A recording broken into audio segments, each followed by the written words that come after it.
Hello, hello, hello. Happy Thursday. It is Thursday. Making sure I'm live on all platforms.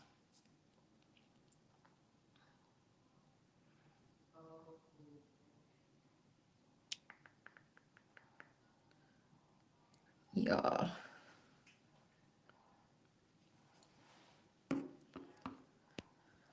Okay. Hello, hello, LinkedIn. Hello, TikTok. Hello, YouTube. My name is Jasmine, and welcome to SOS Live Systems, Operations, and Scaling. This is the place where founders come to get the this is the place where founders come to get free game and something that can change their business this week.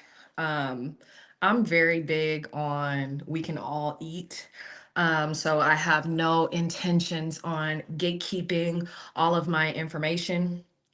But what I do hope is that you come to these and you can really lock in. It is season two of SOS Live, which is really great because season one was something that I just decided to pull the trigger on, right? Um, if you have a business, action is important. And when you think about something, it's time to go. So season one is officially wrapped. We are in season two. And so every episode, we are going to be pulling back the curtain on what actually drives growth that you can sustain. I don't talk about this often. I guess it is important. It's not that it's not important. It's just, people can get their skills from anywhere. But I want to start off season two by just giving a short little intro of myself. I'm Jasmine. I've had a very varied career path, which I think is what makes me who I am today. I actually majored in operations and technology in college, but I had some interesting feedback. You have just a bad experience, and you're just like, maybe this is not for me. After college, I did go into working in operations, but I did not like the company that I was at. This is the first time I started hearing this is how we've always done it. I'm like, ugh, ugh, ugh, ah, can't do it. And so, actually, after that, I went to go play basketball overseas. I played basketball in college, played basketball overseas, came back, went into being a teacher. Now, this is the first taste that I got of the truth that if you want to be able to manage 150 people, you need to outsource your decision making. Everybody cannot be asking you all the time because you will get fatigued very quickly. And if you know anything about teaching, most teachers burn out around October. The school year starts in September. And so the reason of that is because a lot of teachers don't know how to outsource their decisions. A lot of them don't have workflows and systems and processes in place. But if you do have those in place, teaching is whatever in terms of working with the students. After that, my next job after being in the classroom was working at Meta. And I was working alongside the data scientists and data engineers. And in my mind, I just really thought, of course, a big tech company is going to have systems processes. And honestly, they didn't. What I realized about working at big tech companies is that it's not that they it's not that they have systems, workflows, processes, all those things. It's really not that. It's that they can pay people enough to ignore it. And in 2025, the way that technology is built, you don't need, hundreds of thousands, tens of thousands of employees anymore to be able to really scale your business. So that means that the same things that, these big tech companies had to do in order to get so big, you, as somebody who has maybe 5 to 20 employees, you can still get quite large. You can still have a great business. And so my my whole thoughts around building Win and building SOS Live is to make sure that companies that you're starting to get on a roll, right? You're starting to get on a roll, but you're starting to get like kind of stuck in like this 25K to 75K jail, I like to call it. And you just cannot figure out how to break past that wall and really scale your business. This is where you come to get free game to figure out how to break past that barrier. Because yes, we all are like, if you just came from working a 9 to 5, 25K months, you're like, great. But when you really want to start growing that, you'll realize those same habits that got you to 25K a month are actually the ones that are stopping you from getting to that next level. So now that everyone's on, I just want to make sure to say hello to everyone. Hello, everyone on TikTok. Hello, everyone on LinkedIn. It's season 2. Let's get started.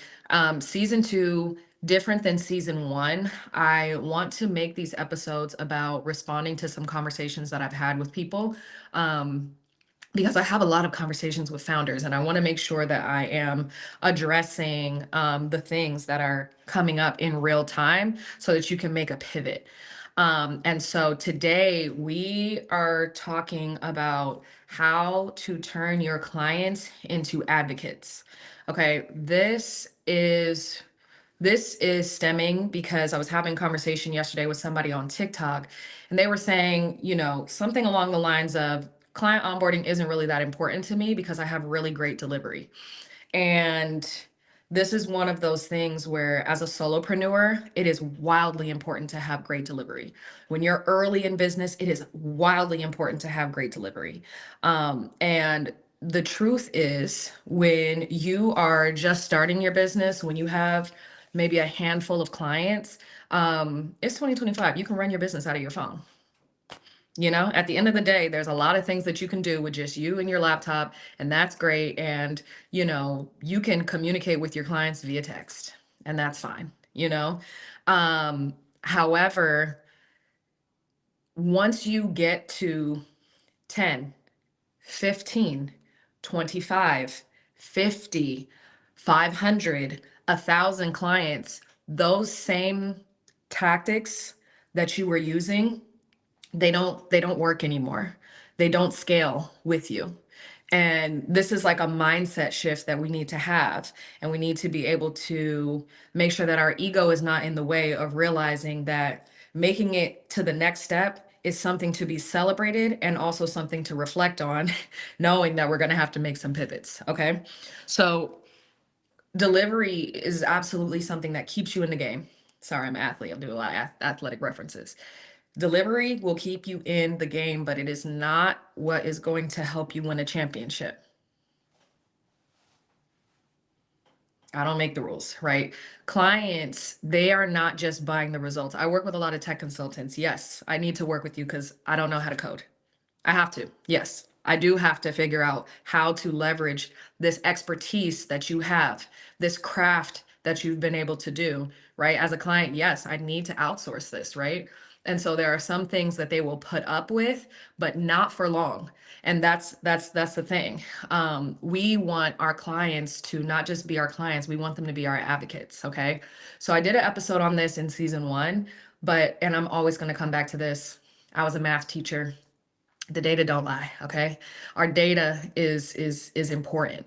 Okay, so we love to brag about revenue. Oh, this company, this valuation, we had yeah, that's great. If revenue is the only metric that you are tracking, baby, come. Okay, so the revenue, it's only so much. Please go back and watch my series, Your Revenue is Lying to You. I talk about all the different metrics that we need to get into, and I'm going to talk about some of them today too. The real story about how your business is doing, the real story even about your delivery, is hiding in those metrics. So when you're thinking about CAC, right, this is your cost to acquire a customer. Now, I broke this down in a different episode. I'll let you go back to that, but we're just going to talk about what these things mean right now. So, if your CAC is high, that means that you are spending a lot of money to get new clients. Okay? If I worked with 10 people last month, right? These are new people. Okay. Let's say I started my business, I've got up to 10 clients. I had to do some sort of marketing or ads, whatever the case may be. Even you spending time creating content, your hourly rate, right? There's some cost that goes into acquiring those clients. Now, if 5 of those people tell their friends, yo, you need to work with Jasmine. That means I don't have to do any additional work to get those clients, which means for those particular clients, my CAC was 0. Okay. So if your delivery is really like that, then that means that it is going to lower your CAC. So if you're thinking to yourself, well, my delivery is great, so client onboarding is not something that I really need to focus on. Cool. Let's check that CAC. Okay. Let's check that, because that is what's going to tell you, okay, is it really good? Because people don't talk unless something is really good or really bad. We want them to talk because it's really good. You hope they don't talk if it's really bad, because that's they won't say it publicly, right? But they will text a friend, be like, between you and me, it was cool, but it's like going to a restaurant, the food is really good, but the wait staff is like rude. It's like, okay, the food wasn't that good, okay?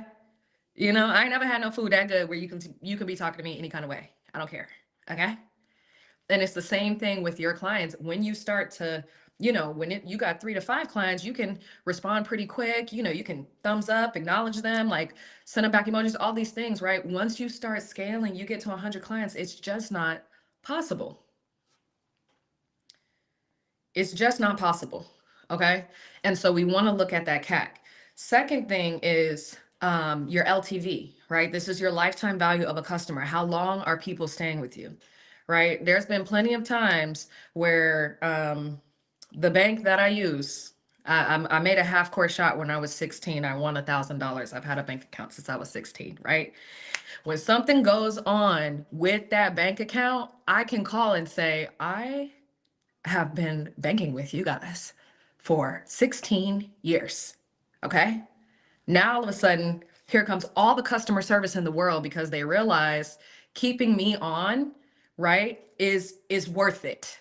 Right? All the, the fees that they be charging, this, that, credit cards that I've opened up, all of the things, right? It is worth it. There is a huge return in keeping your customers for a very long time. Right? That means, why? Because as a business, that means I can upsell you. I can cross sell you, right? When something comes out, I can get your feedback. I don't have to go out into the wild and do more market research. I could just ask you. You right there. You already rock with me.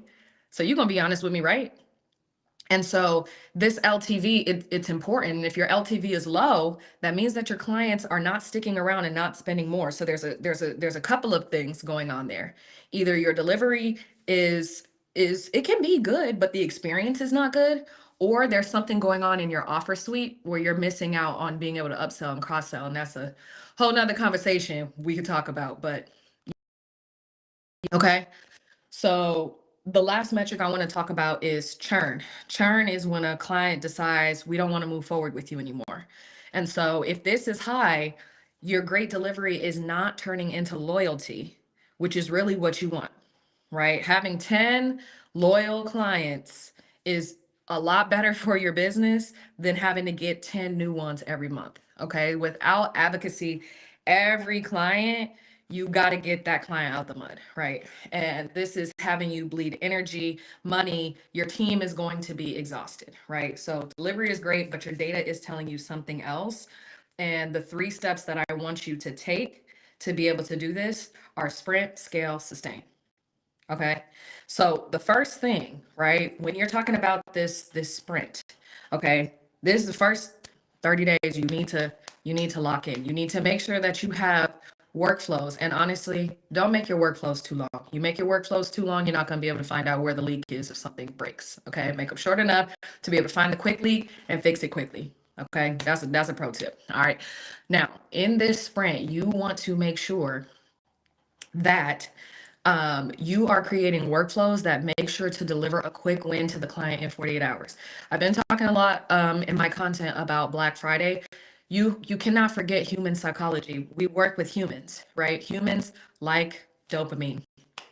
You're watching this on social media. If you don't like something, you scroll until you get a dopamine hit, right?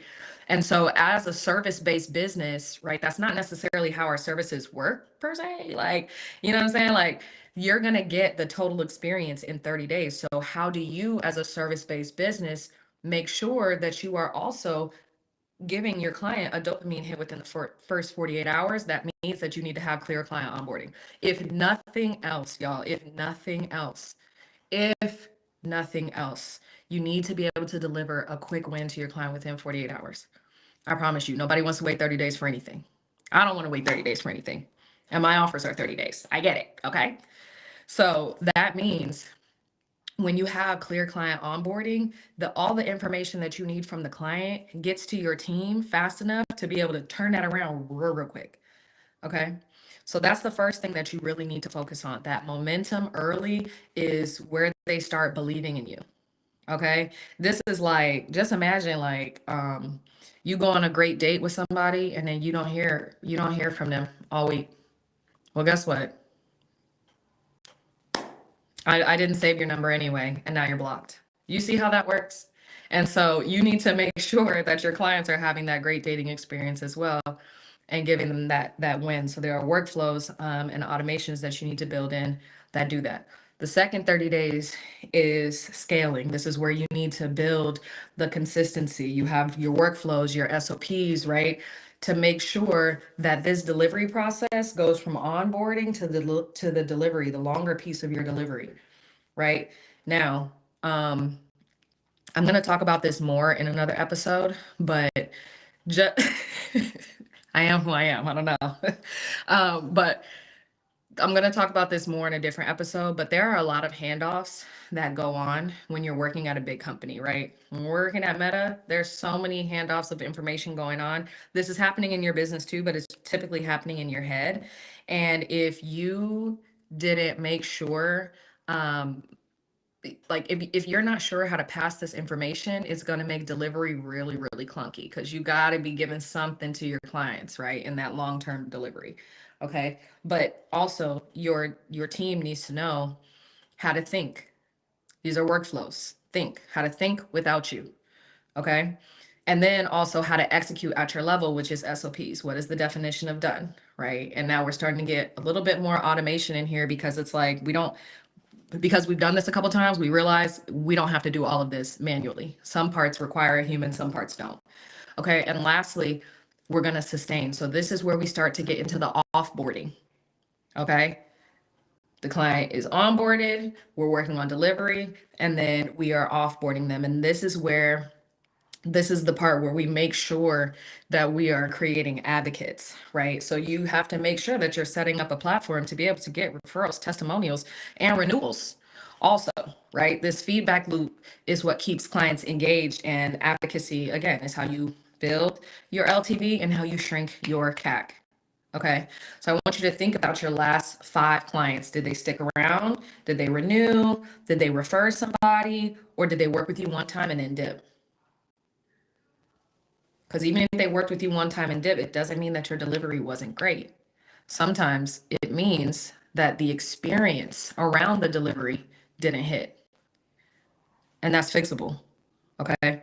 This answer is going to tell you everything you need to know about your advocacy, right? Hearing people being like, and such sent me, and such sent me, such and such sent me, like you should be in the how did you hear about us? You want that, you need to have an opening where it's like enter a name, right? And everybody who refers you, send them a gift, send them a small gift. Every referral, hear me out, send me a small gift. Everybody loves gifts. Everybody loves acknowledgement. Do what you can. You need to cook that into your budget as well. You heard that from me, actually. Okay. So when you send somebody their first, like, hey, you are always referring me. Hey, just wanted to send you this coffee gift card, local, from a local coffee shop. Right. Okay. So those are the types of things, like delivery makes you good, right? But client onboarding systems make you scale. So delivery important? Absolutely. You're actually not going to get off the ground without it, right? Delivery is important. However, it does not scale if you don't have systems that support the whole client experience. Okay. This client experience also, like all of these things I'm talking about, remember, I'm very data driven, I'm very metrics driven. Okay. So all of this is important to make sure that the money is coming back to your business. Money is staying in your business, money is coming back to your business. So if you are feeling like you are stuck in these solopreneur habits, right? 'Cause you might not be a solopreneur anymore, but you have these solopreneur habits that are keeping you stuck, that got you to a certain place, but you're realizing, you know what? I'm starting to hit a little bit of a plateau, or we just can't make it to that next level. I am raffling off 6 months of operations support. So this is our 90-day sprint. This is our 90-day offer. Sprint, scale, sustain, and 3 months of retainer services.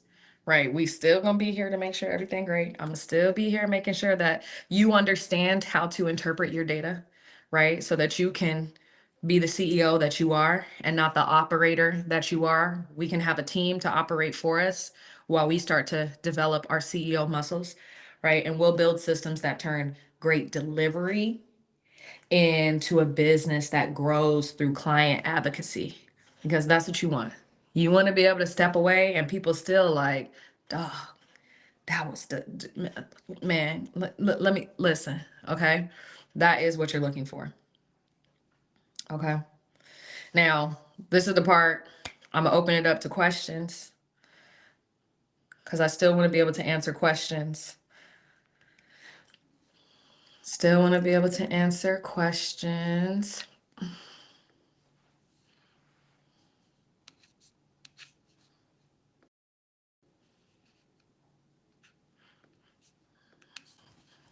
Let me,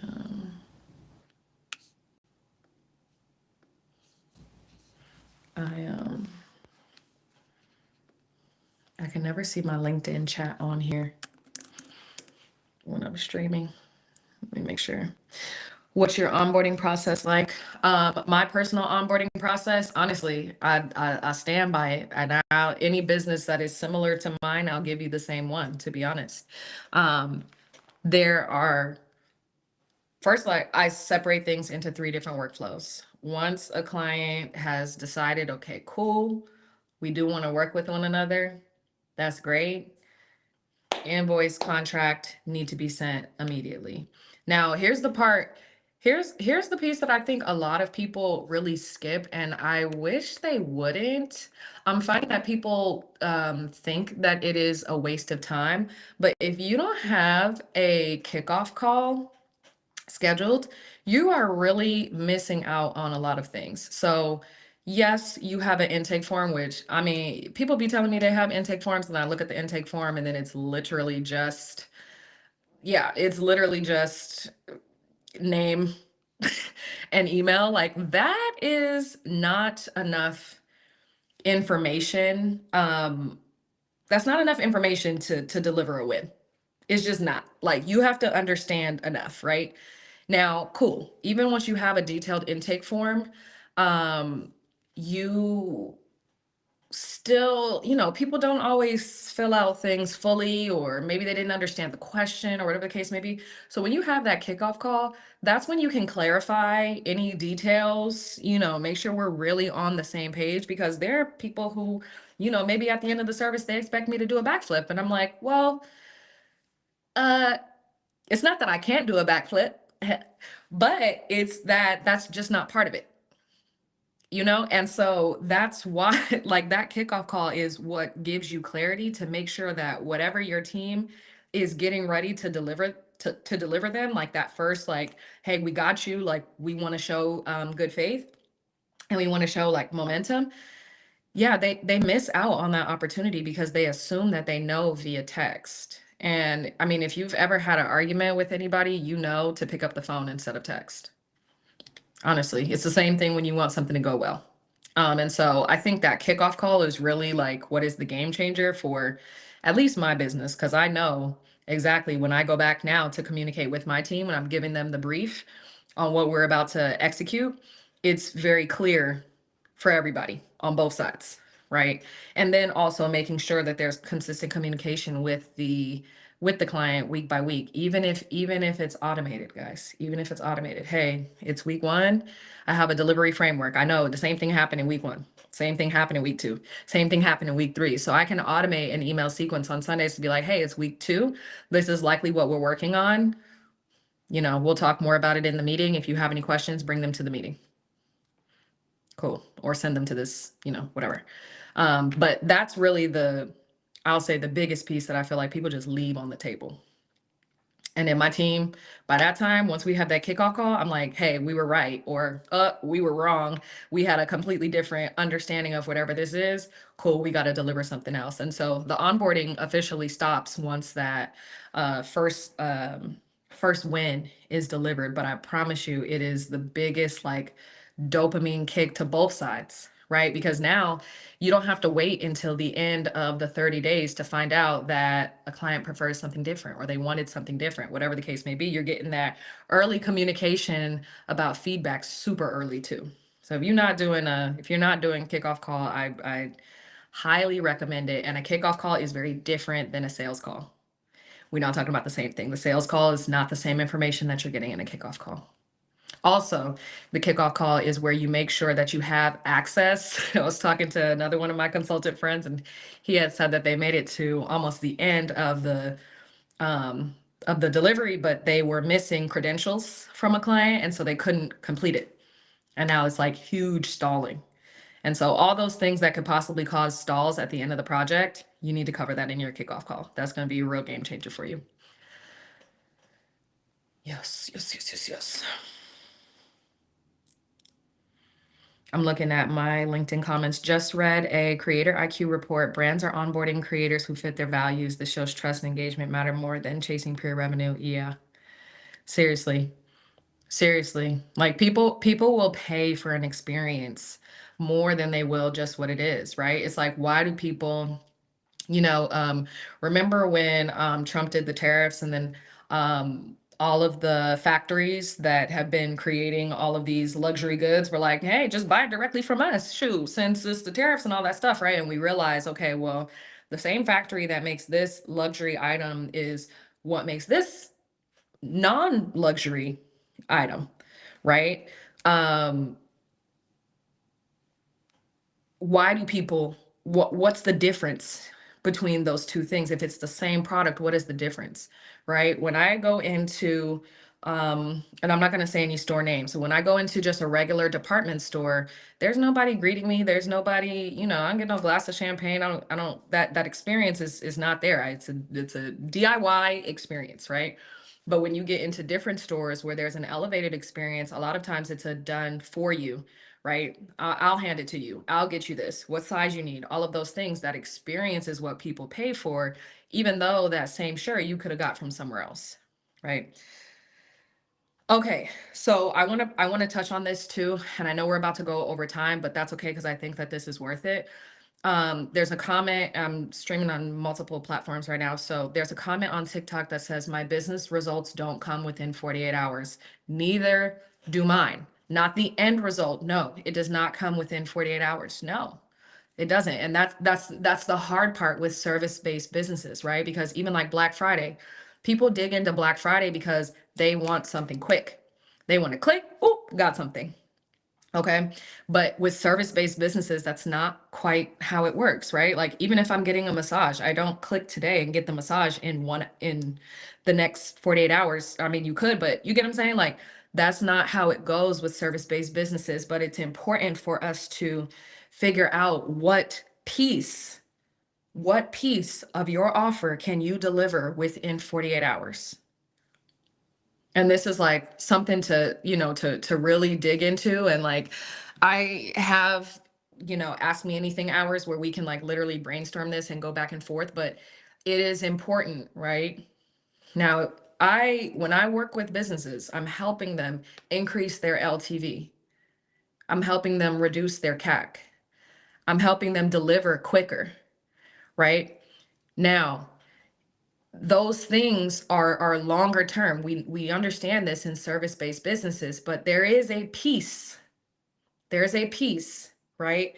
If I deliver in 30 days, in 4 weeks, 25% needs to be in my customer's hand. You need to figure out which piece of it you can deliver. And it doesn't have to be a humongous one. It doesn't have to be whatever, but figure out something that is uh, low difficulty for you to execute, but high impact to the customer.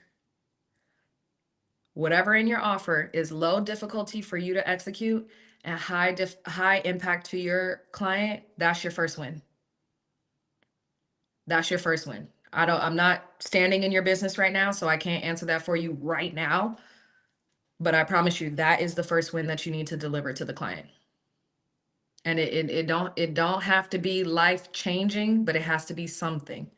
I work with a lot of tech consultants, so yeah, I work with a lot of people who are like highly skilled. Like, I can't do none of the, you know what I'm saying? But so people are coming to you because they are trusting you to be an expert. I don't need you to be an expert in 60 days. And you got to think too, like we're in like very much so AI culture. People think they can chat GPT anything. They think they can. I mean, you could put it in there technically, I guess, right? So it's like in order to maintain human expertise, we have to be able to deliver a quick win. Low difficulty, high impact to the client. Doesn't have to be the whole thing, just a little appetizer, you know what I'm saying? They bring out chips and bread in the beginning. I ordered the branzino. Do you get what I'm saying? This bread ain't got nothing to do with the branzino, but guess what? Oh, they already delivered something. So you need to figure out what is the bread? What's the free bread that you can deliver to your customer as soon as they sit down?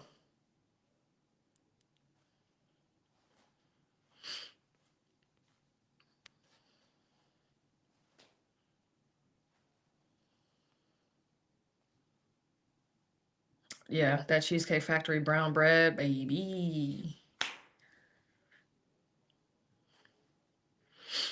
All right, y'all. That's episode 1, season 2 of SOS Live, Systems, Operations, Scaling. If you are a founder who has gotten your business to consistent 20, 25K, 30, 40, 50K months, but these same solopreneur habits are having you actually hit a concrete wall, make sure that you sign up for the raffle. I'm raffling off our 90-day operations overhaul and 3 months of retainer support. Link is in bio on every social, wherever you're at. I'll drop it in the comments on LinkedIn and all the things. I appreciate you for coming. Please continue to drop your questions and all of those things. Like when y'all DM me questions and when you comment and all those things, that is what I'm turning into episodes on season 2. So sometimes, it may not be, advertised as far out as possible, because this particular conversation, I had a completely different episode planned for today. But this conversation I had yesterday, I'm like, you know what? We got to talk about this now because this is important for founders and I'm seeing this a lot. But yeah, that one-on-one conversation that I had, I'm like, you know what? That's actually a huge misconception. Delivery is great. Delivery alone does not scale. All right, y'all. Happy Thursday. See you in the next one.